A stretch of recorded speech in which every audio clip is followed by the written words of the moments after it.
you kind of start with having good accounting, right? So you can't really forecast future financials if you don't have accurate historical financials. So we've got controllers and accounting managers, senior accountants on the team who, make sure that their books are in great order, they're in accordance with GAAP, generally accepted accounting principles, they're on an accrual basis.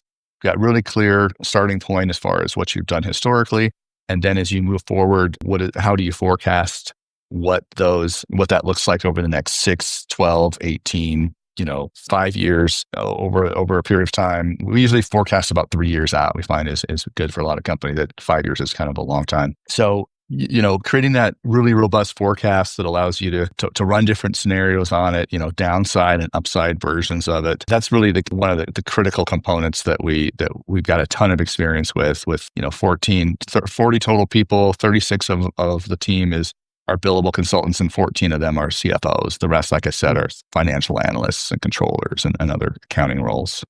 Nice. That's huge to be able to do that. And I love how you kind of start out with, like you said, that good accounting, making sure those things are in order, because that's such a strong foundation, I imagine for the clients you work with. But frankly, I would probably argue, and you might say the same thing, any business. So it kind of sounds like having a grasp, I don't know if that's the right word, on your finances and having those things in order is something that's not just needed at, when I hit the 7-figure mark or when I scale up, 10x. It sounds like something that's foundational that is necessary, maybe even from the beginning, right? Yeah, I mean, as soon as you are starting to scale and you've got revenue and you want to be, if you're growth oriented, it's good to be able to understand what you're capable of doing and understanding what that cash flow looks like. What cash needs will you have? Will you be able to finance it through profits, or are you going to need a line of credit or some debt or maybe some outside equity to be able to scale that company? Yeah, absolutely. And I think a lot of the people, listen to this that, are maybe working more, in the business than on the business and want to transition. I think, to me, it comes up, and I don't know if you have these conversations where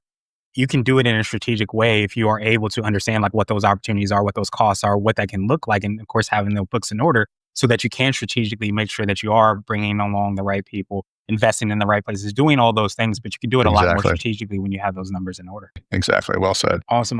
So what would you consider to be a little bit more of what I like to call your secret sauce? It could be for yourself individually, the business, or a combination Mhm. of both, but what do you feel kind of sets you apart and makes you unique? So as a professional services firm, all that really matters is the people.